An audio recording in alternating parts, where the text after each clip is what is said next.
Още с пристигането ни на язовира започваме с риболова. По предварителни данни тук излизат много и хубави костури.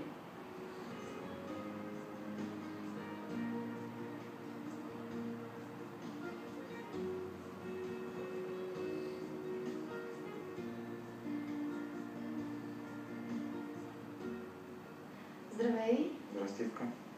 Кажи ми днес къде се намираме? Знаем, че сме някъде около София. Точно така, намираме се на една вода около София, която си я пазиме малко или много, защото на Враждебна се разкри гео и стана сеч невероятно. Никой не връща никакви риби, рибите намаляха. Сама видя какво е там. Снимахте и там.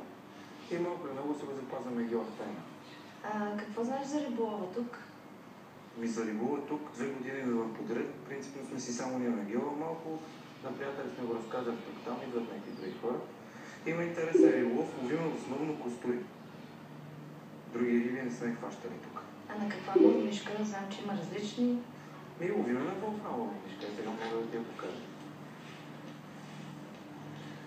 Лови се състезателни мормишки си ловиме. Значи на мормишката може да се лови на пинки, на той, но предпочитате да стръв за мормишката, взимате хилоносчета. Той е много нежна стръв, закача се внимателно зад главичката, 2-3 броя. Според големината на мормишката, ако е по-малка мормишката, по-малко хилоносчета. Не само на мормишки ли ще ловите? И ще пробвам малко по-късно на брезна, ако има си интересно на хората да го видят. Да, кажи ми с кой си тук днес, не си сам. Тук съм с хора от моя клуб. Идваме си тук често на риба, тренираме, правим си експерименти с тръв, мормишки, влакна и така нататък. Тук де факто си преработваме тъканите за републиканско. Какво очакваш за риболова днес? В неделя бяхме тук преди филма да видим дали ще има риболов. Очаквахме си, че си имаше риболов. Хванахме около 200 риби, 5 човека. Абе интересно ще видиш. Се фаща риби, има изненади, има късени, има големи. Вие започнахте днес вече с риболова. Те се събраха там на едно място, се струпаха. Принципно има два варианта да ловиш на лед. Единият да захраниш и да чакаш рибите да дойдат, другия е да обикаляш геола и да ги търсиш. Търсиш ги, като ги намериш, става страшно. За нас по-интересният риболов е да ги търсим.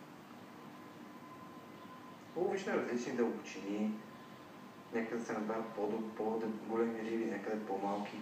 А в момента те там на каква дълбочина са? В момента съм около 4 метра. А ти тук? Аз тук съм на 5. Аз търся тук, те там и като се намерят, ето там виж какво става, се скопчиха веднага.